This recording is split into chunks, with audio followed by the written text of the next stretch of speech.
Bueno, nuevamente vamos a continuar con crecimiento y desarrollo. Está basado en Nelson de pediatría y el pediatría esencial. De manera introductoria tenemos el modelo biopsicosocial que pues nos va a dar pues factores, ¿no?, que van a determinar para un desarrollo, ¿no?, y crecimiento. Pues básicamente ahí tenemos, ¿no? Tenemos una jerarquía de sistemas naturales del modelo biopsicosocial, desde una molécula, organela, célula, tejido, órgano, sistema nervioso, persona, ya la comunicación entre dos personas, la formación de familia, comunidad, cultura, sociedad y nación, y la biosfera.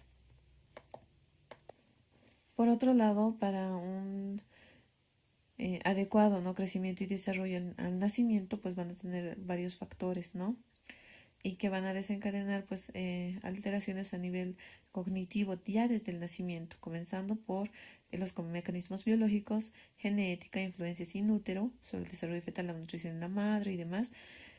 Posteriormente, esto nos va a alterar en cuanto a los problemas del ajuste del niño, y esto va a tener su connotación en cuanto a el apego, la disciplina del niño, el modelamiento o el funcionamiento familiar, que esto va a interactuar con los ingresos, los recursos, y pues también esto va a tener mucho que ver con depresión materna, ¿no? Recordemos la depresión postparto que puede darse hasta los 6 meses de nacido del bebé. Bueno, tenemos marcar el enunciado, ¿no? En cuanto a relación a crecimiento y desarrollo, el crecimiento se describe o se sirve para evaluar enfermedades netamente hormonales. Será crecimiento se define con incremento de masa celular e incremento de la actividad enzimática. ¿Será? ¿O será que el desarrollo es proporcional al crecimiento? ¿O será que el desarrollo es la adquisición de funciones con aumento en la complejidad bioquímica y fisiológica? Ahora vamos a ir viendo más adelante, ¿no? Tal vez en cuanto a para tomar en cuenta, el indicador de bienestar global, el estado de enfermedad crónica y el estrés interpersonal y psicológico, pues van a ser factores que van a indicar, ¿no?, o van a tener su connotación en cuanto al crecimiento. La observación se ve potenciada con la familiaridad, con la teoría del desarrollo y por la comprensión de los modelos del desarrollo, que escriben patrones normales de conducta y proporcionan una guía de prevención en los problemas del comportamiento. Entonces llegamos a nuestra pregunta: ¿qué es el crecimiento? El crecimiento es un proceso e incremento de masa de un ser vivo por el aumento del número de células o masas celulares y por ende el aumento de tamaño. Entonces, crecimiento igual a incremento de tamaño, incremento de masa.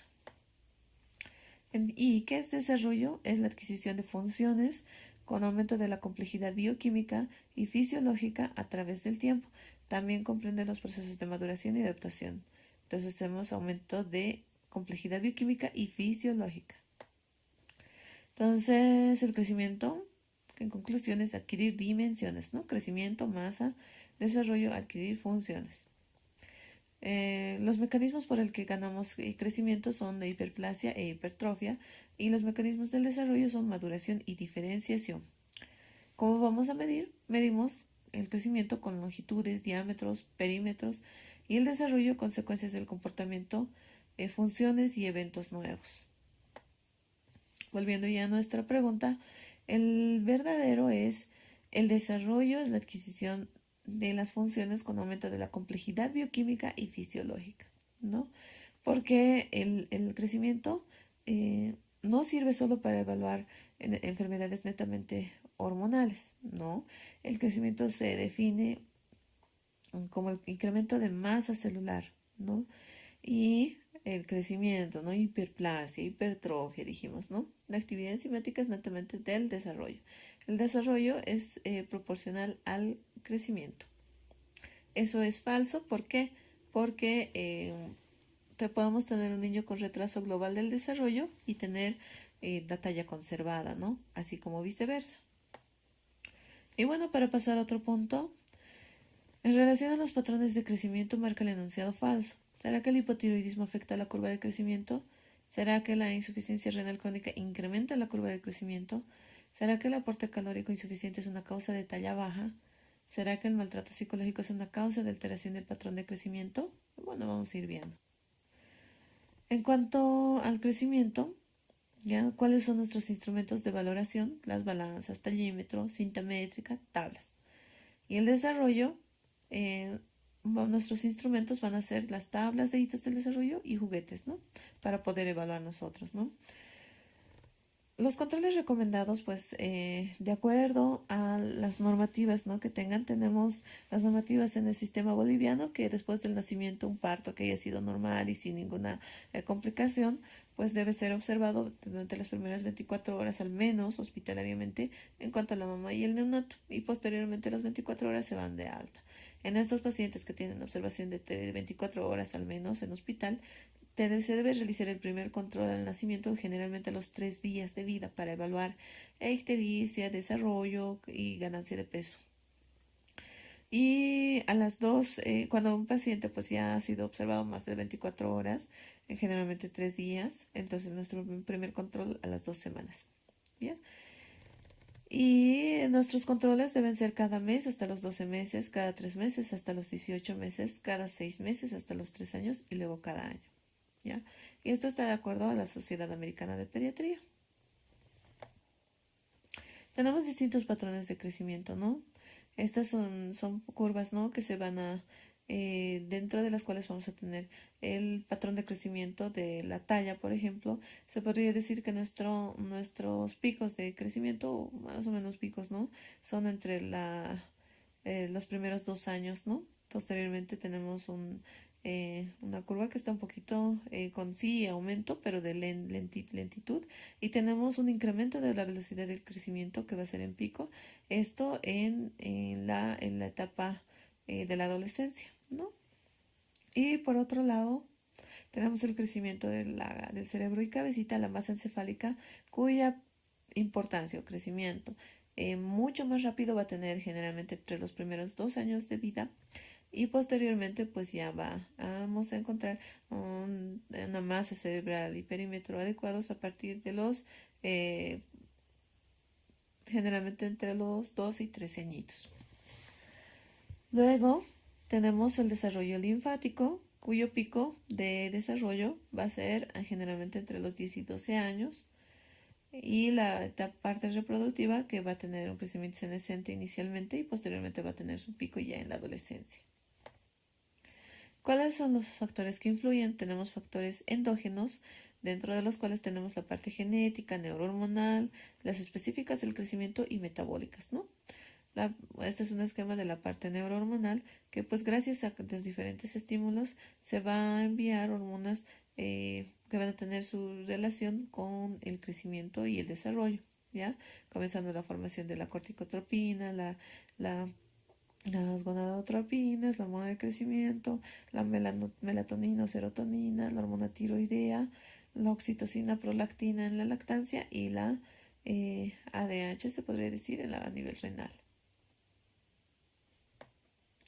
Y los factores que influyen en cuanto a la parte exógena son la nutrición, básicamente, el estado de salud, el clima, la estación, psicológicos y socioeconómicos, ¿no? Y esta parte de forma indirecta con la nutrición para la adquisición de alimentos.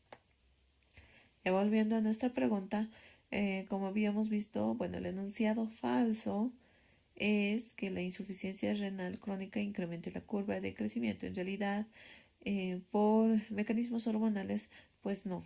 Como mencionábamos, tiene una bastante correspondencia en cuanto al crecimiento, y la insuficiencia renal o cualquier enfermedad crónica pues nos va a tener un efecto deleterio en realidad a la curva de crecimiento. Por otro lado, el hipotiroidismo sí altera la curva de crecimiento. El aporte calórico insuficiente sí es una causa de talla baja. El maltrato psicológico sí es una causa de alteración del patrón de crecimiento. No está mucha correlación con la parte neurohormonal. Bueno, por otro lado, en relación a los infantes, marca el enunciado correcto. ¿Será que la etapa preescolar se denomina entre los 3 años y 5 años? ¿Será que el sexo del bebé se define a las 14 semanas de gestación? ¿Será que el pico de crecimiento encefálico es del nacimiento hasta el tercer mes? ¿Será que al año de edad en promedio se obtiene una talla final de 80 centímetros? ¿Será que la ganancia ponderal diaria al nacimiento es de 10 a 20 gramos. En cuanto, bueno, a las etapas de crecimiento van a ser ya, el neonato es considerado de recién nacido a 28 días de vida, lactante menor hasta el año de edad, lactante mayor hasta los 2 años de edad, preescolar desde los 2 años hasta los 5 años y 6 meses, y la etapa escolar desde los 6 años hasta los 11 años. La adolescencia, en cuanto a las mujercitas, ¿no? Desde los 10 años hasta los 18 años y masculinas desde los 12 años hasta los 18 años. Por otro lado, tenemos las etapas de crecimiento, ¿no?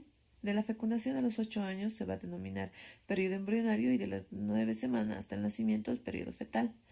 Nuestro periodo embrionario va a ser característico por ser la etapa más sensible a efectos de factores adversos, es decir, altas o bajas temperaturas, radiación y demás, ¿no? Y la etapa carencial nutricional en la madre podría tener algún tipo de connotación en el desarrollo y el crecimiento de la etapa embrionaria. La etapa fetal básicamente va a tener el aumento de tamaño de órganos y un crecimiento acelerado que se va a dar en esta edad. Y bueno, tenemos aquí un pequeño resumen de los acontecimientos del desarrollo por semanas, ¿ya? La primera semana, el periodo embrionario se va a iniciar después de esta, ¿no? A la segunda semana aparece ya el embrión bilaminar. A la tercera semana ya tenemos el embrión trilaminar y comienzan a formarse los somitos.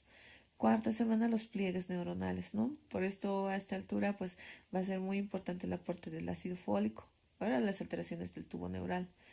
Luego, las yemas de los deditos van a aparecer, de los brazos van a aparecer a esta edad y piernas en un tamaño más o menos de 4 a 5 milímetros.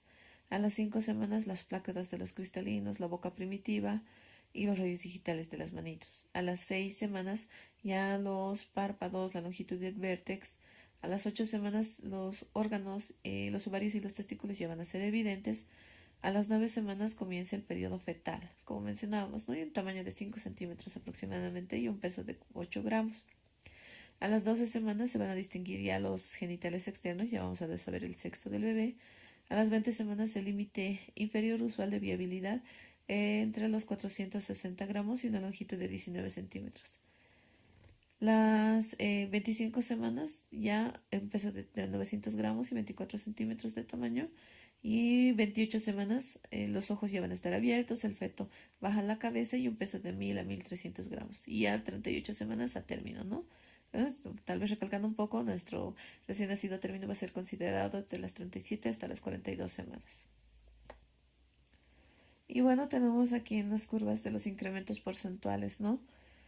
En cuanto al nacimiento, ¿no? Tenemos este pico de dos picos, ¿no? Que es la expresión del ADN, ¿no? La expresión del ADN va a tener sus picos, ¿no? Durante las primeras 20 semanas y posteriormente del nacimiento hasta los primeros 2 meses. Tenemos esta otra curva que va a tener un pico que es el desarrollo de masa encefálica, que generalmente va a tener su mayor pico, ¿no? En cuanto a los primeros 3 meses. Y tenemos la parte de la formación del colesterol, que va a tener mucha relación con el aislamiento térmico, ¿no? Que va a tener su pico del nacimiento y los primeros 2 meses. Y bueno, ya viendo un poco, desde las 13 semanas hasta el nacimiento tenemos un aumento del tamaño de los órganos y un crecimiento acelerado. Puntos a tomar en cuanto al nacimiento y la parte cognitiva, ¿no? Las actitudes que va a tener el neonato son llanto, que normalmente va a alcanzar su máxima nota a esta edad, ¿no? Y a las 6 semanas generalmente pueden llorar hasta 3 horas por día y esto va a disminuir a 1 hora a los 3 meses, ¿no? Y los lactantes, entre ellos, pueden llorar haciendo empatía. Si ven a otro lactante llorando, ellos también sin razón van a empezar a llorar. Tenemos aquí la formación del apego, ¿no? Y cuando ya tenemos que tener la independencia, pues vamos a tener el objeto de transición, es decir, cuando generalmente ellos tienen apego con la persona que pasa más tiempo con ellos y pues podrían desencadenar el llanto al separarlos, pero ya más o menos al año de edad van a empezar a tener su objeto de transición, que puede ser un pequeño peluche o cualquier objeto en el cual ellos se van a sentir seguridad. Y bueno, desde el nacimiento hasta los 3 años es una etapa de rápido crecimiento con alto riesgo de carencias nutricionales. Y esto va a cobrar mucha importancia en relación al incremento o el aporte cuanto a la alimentación complementaria, ¿no? Y la paciencia de la persona que le va a alimentar y las enfermedades infectocontagiosas. Ahora, en esta etapa lo que tenemos que ver es que haya una ingesta calórica adecuada, con aumento de las necesidades calóricas, y a esta etapa básicamente es importante en los neonatos que hayan tenido antecedentes de prematuridad, pues en esta etapa es que tenemos que tener el alcance del peso normal, ¿no? Para la edad. De los 3 a 12 años vamos a tener un crecimiento constante y desarrollo de la psicomotricidad y el lenguaje y socialización va a tener mucha importancia en cuanto ya pues a la parte de la escolaridad. Tenemos aquí, bueno, reglas aplicables al crecimiento, ¿no? En cuanto en el recién nacido, primero tenemos pérdida de peso, ¿no? Entre 5 a 10% se va a perder en los primeros días del peso a nacer, ¿ya? Con una pérdida de 5 a 10% normal. Por eso se tiene que recuperar el peso del nacimiento entre los 7 y 10 días de vida. Y generalmente a los 4 y 5 meses tenemos el doble del peso, es decir, si un neonato ha nacido con 3 kilitos, a esta edad ya tendría que pesar 6 kilitos. Y al año de edad la triplica, es decir, un año que nace con 3 kilitos, al año de edad aproximadamente 9 kilos. Y tenemos un aumento de peso diario, entre 20 a 30 gramos durante las primeras 3 a 4 meses y de 15 a 20 gramos por día hasta el año de edad. Entonces hay que grabarse 90 a 30 gramos por día entre los primeros 3 a 4 meses. La altura. Generalmente nacen a partir de 50 centímetros, más o menos 2 centímetros. Al año de edad aproximadamente 76 centímetros. Y a los 4 añitos de edad, un niño medio mide el doble de la longitud al nacer. ¿Ya? O más o menos 1 metro, ¿no? 1 metro. A los 4 años, 1 metro más o menos, o 102 centímetros. Y la circunferencia cefálica, aproximadamente 35 centímetros al nacer, va a aumentar 1 centímetro por mes durante el primer año, o 2 centímetros por mes durante los primeros 3 meses y después con más lentitud. Por ende, y volviendo a nuestras preguntas, bueno, la etapa preescolar se va a denominar un periodo entre 3 años y 5 años. Esto podría ser en rasgos grandes, ¿no? Pero la temática que la tomamos en cuenta eran 5 años y 11 meses, ¿no? Casi 6 años, es decir, abarcando los últimos meses. El sexo del bebé, generalmente habíamos dicho que se va a ver a las 12 semanas, ¿no? Los genitales externos. Entonces, y el pico del crecimiento encefálico generalmente es hasta el tercer mes de vida. Esta sería la correcta en las curvas que habíamos visto en la ganancia del crecimiento y la masa encefálica. Y al año de edad en promedio se obtiene una talla final, habíamos dicho, de 76 centímetros. Ahí podemos guiarnos con 20 centímetros, ¿no?, de ganancia durante el primer año de vida. Y la ganancia ponderal diaria al nacimiento era de 20 a 30 gramos por día, ¿no? No de 10 a 20.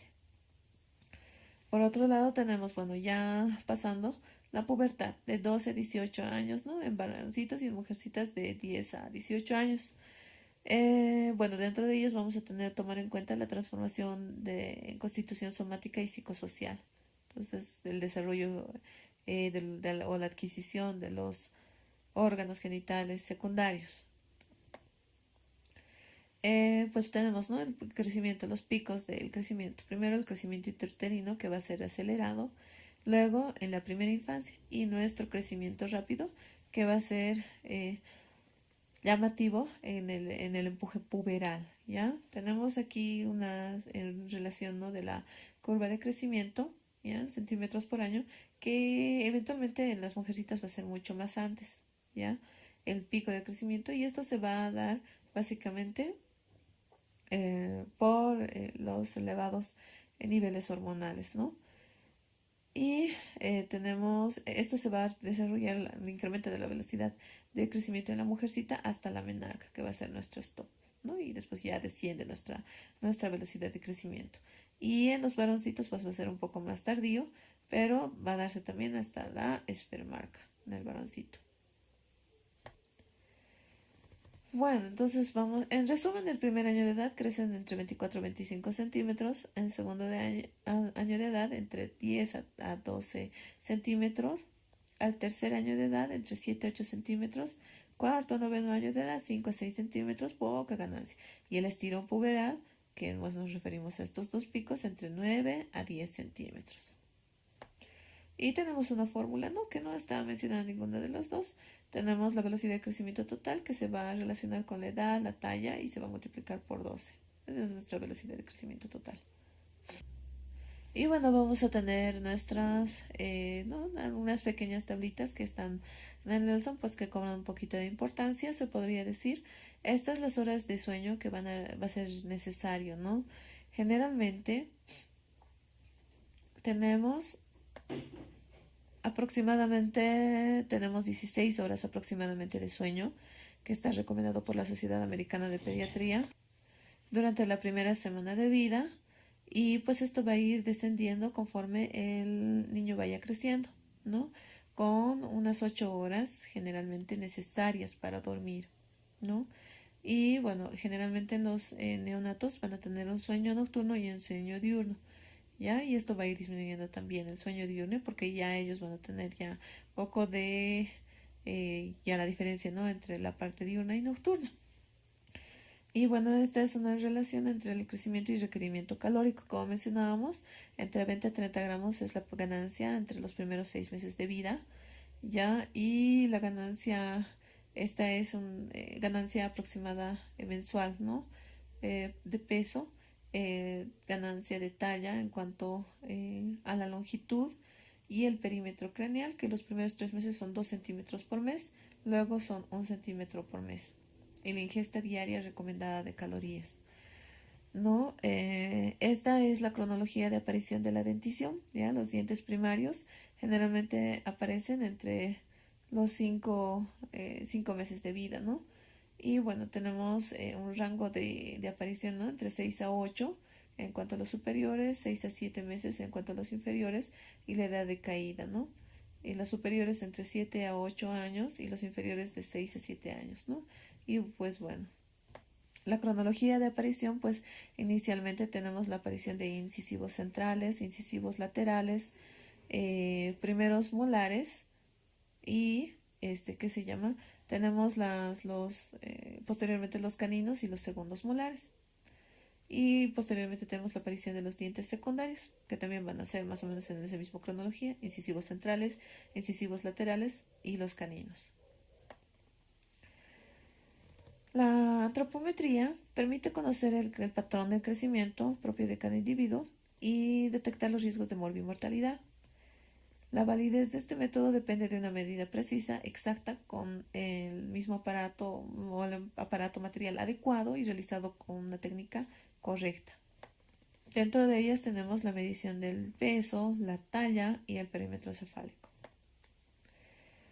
La longitud y la talla, ¿no? El mejor parámetro de crecimiento del esqueleto porque diferencia del peso, ¿no? No está influenciada por el acúmulo de grasa, ni masa muscular o agua. Entonces, durante los primeros 2 años de vida es preferible la medida de la posición en posición supina, ¿ya? Con la cabeza en el plano de Frankfurt, las piernas en extensión, las rodillas sin ningún tipo de flexión y los pies contra un soporte móvil y en posición vertical. A partir de los 2 años, pues ya considerando que nuestro paciente ya se puede poner de pie, pues se utiliza la, esta posición, ¿no? De pie para la cuantificación de la talla. La posición debe ser erecta, los talones y la región glútea y la parte escapular y el occipucio tienen que tener el mismo eje y la cabeza se colocará en el plano de Frankfurt. ¿Qué es el plano de Frankfurt? El plano de Frankfurt es un plano horizontal cefalométrico que pasa por el punto infraorbitario o el punto más bajo del reborde inferior de la órbita. Por otro lado, la circunferencia craneal, que va a relacionar el volumen intracraneal y permite la estimación de la tasa de crecimiento del cerebro. y se ajusta pues con una cinta métrica con la mano izquierda sobre la eminencia frontal por encima de los dos arcos supraorbitarios y con la otra mano que se desliza sobre la protuberancia occipital externa, ¿no? Debe ser la circunferencia máxima. Una vez obtenido esos datos, pues lo que tenemos en realidad que hacer es una correlación, ¿no? Del perímetro cefálico de acuerdo a la edad. Y lo normal va a ser entre estas dos líneas, ¿no? De desvíos estándares. Que tenemos una diferencia, ¿no? Entre la presencia del perímetro cefálico de niños, luego de niñas. Y por otro lado tenemos el peso, que no es una medida tan específica de crecimiento como la talla, ya que refleja la composición de agua, grasa, músculo, hueso, vísceras, una mezcla de tejidos. Sin embargo, el peso, sobre todo en niños pequeños, refleja el mejor estado de salud y nutricional. Y bueno, tenemos los índices nutricionales. Por ejemplo, el peso sobre la talla, que va a detectar la desnutrición aguda por déficit nutricional brusco o infecciones frecuentes de 6 a 24 meses de edad. El peso para la edad va a detectar la desnutrición global o la desnutrición calórica o proteica. La talla para la edad nos va a detectar la desnutrición crónica por déficit nutricional. Ya cabe mencionar que inicialmente cualquier trastorno que va a alterar en el estado nutricional de nuestro pequeño, lo primero que va a tomar es el peso, ¿ya? Y posteriormente recién va a tomar la talla. Por otro lado, ¿qué es un percentil? Es un lugar que ocuparía un niño en una serie de 100 patrones normales ordenados de menor a mayor. Y bueno, estas son nuestras curvas que utilizamos para la correlación, ¿no? De los datos obtenidos del niño, ¿ya? Teóricamente los valores normales estos son percentiles, ¿no? Y dentro de estos percentiles tenemos los desvíos estándar. Los desvíos estándar son básicamente las que están en negrilla, ¿no? Desvío estándar, bueno, y por debajo de estos desvíos estándar, pues ya son patrones anormales o por encima, ¿no? Y bueno, los percentiles, pues básicamente son puntos en los que básicamente están divididos en 100 y por generalmente los datos, ¿no? Dependiendo a qué curvas son, por ahí tenemos varias curvas, ¿no? Esta es la de la CDC de Atlanta, hay las otras curvas de la OMS, cuya variabilidad es pues mínima y pues solamente tiene correlación en cuanto a la población aplicada, ¿no? Y la población en la cual se haya realizado para considerar estos valores como parámetros normales. ¿Ya? Entonces los percentiles por debajo del último percentil, pues ya podríamos considerar algo patológico, ¿no? Pero bueno, siempre considerar obviamente otras connotaciones en general. Y estos, bueno, son los percentiles de la circunferencia cefálica y el peso en función de la edad. Bueno, tenemos presentación de un caso clínico. Acude un niño con antecedente de prematuridad, es decir, 36 semanas de edad, y actualmente tiene 3 meses. El perímetro cefálico tiene 36 centímetros y el peso de 300 y la talla de 50 centímetros. La valoración antropométrica será, primero, ¿será que el peso es adecuado para la edad? ¿Será que la talla es baja para la edad y tiene microcefalia? ¿O será que el peso es bajo para la edad, la talla es baja para la edad y tiene megalocefalia? ¿O el peso es adecuado para la edad o está normocefalia o tiene sobrepeso para la edad y microcefalia? Entonces, bueno, vamos a considerar para resolver este casito que existen tablas para prematuros, ¿no? Se puede realizar con las tablas para prematuros o con la edad corregida. Para fines académicos lo vamos a tomar en cuenta sin tomar en cuenta la misma, ¿no? Entonces, en nuestra curva, lo que vamos a tomar en cuenta nuestro paciente tiene 3 meses, ¿no? Considerando, bueno, esta parte académica no vamos a hacer con edad corregida, pero tiene 3 meses y pesa, habíamos dicho, 3 kilitos 100 más o menos aquí, o sea que estamos debajo de la curva. Nuestro paciente no tiene el peso adecuado, ¿no? Por otro lado, la talla, tiene 3 meses y 50 centímetros, tampoco tiene la talla adecuada. Y el perímetro cefálico tiene 3 mesecitos y nuestro perímetro era 36 centímetros. Entonces, podríamos llegar a la conclusión de que nuestra respuesta es un peso bajo para la edad perdón, un error, ¿no? Peso bajo para la edad, talla baja para la edad y microcefalia, ¿no? Tiene, en realidad este pequeñito, pues habría que ver la edad corregida y acorde a eso valorar. Pero bueno, con estos datos, nuestro PB tiene peso bajo, tiene talla baja y tiene microcefalia. Hay otros parámetros que se toman en cuenta para la valoración, ¿no? Del crecimiento entre la circunferencia del brazo, de la pierna, del muslo, la cintura y la cadera. Y cada uno de ellos tiene su propia curva también de valoración. Existen fórmulas para tener aproximadamente la talla y el peso medio en lactantes. Esto se utiliza básicamente para dosificar medicación y pues por alguna causa, es decir, por ejemplo, un paciente que tenga displasia de cadera y necesite pues el peso específico del paciente, se puede realizar un peso y realizar la resta, ¿no? Del aproximado del cuanto al yeso. Ahora también podríamos tener con estas formulitas, ¿no? Pues se podría decir, bueno, desde los 3 hasta los 12 meses del nacimiento más o menos son 3 kilos, ¿no? Pero esto va a ser muy independiente en cuanto a la prematuridad, la edad y demás. Desde los 3 a 12 meses, pues esta es nuestra fórmula, ¿ya? En kilogramos generalmente, ¿no? Edad en meses más 9 y esto dividido entre 2. De 1 a 6 años, edad en años por 2 y más 8. De 7 a 12 años, edad en años por 7 menos 5 igual sobre 2. Y la talla en centímetros al nacimiento, más o menos 50 centímetros, ¿no? Más o menos 2. Al año de vida, 75 aproximadamente. Y de los 2 a 12 años se puede realizar la calificación con edad en años por 6 más 77. Y pues la madurez dental, como habíamos mencionado, ¿no? Anteriormente en un cuadrito, pues tenemos que tomar en cuenta que los factores genéticos son principales determinantes en la edad de la erupción de los dientecitos, ¿ya? El tamaño, la morfología dental, habiendo diferencias en cuanto al sexo, ¿no? Los primeros dientecitos, como habíamos decidido en aparecer, son los incisivos centrales, luego laterales, luego los primeros molares, y así sucesivamente. La erupción de los dientes temporales puede dar evidencia de maduración biológica, ¿no? Entre 6 meses a 3 años y el tiempo de erupción de los dientes permanentes entre 7 a 12 años. Y bueno, ese ha sido el tema del crecimiento y desarrollo. Espero les haya gustado.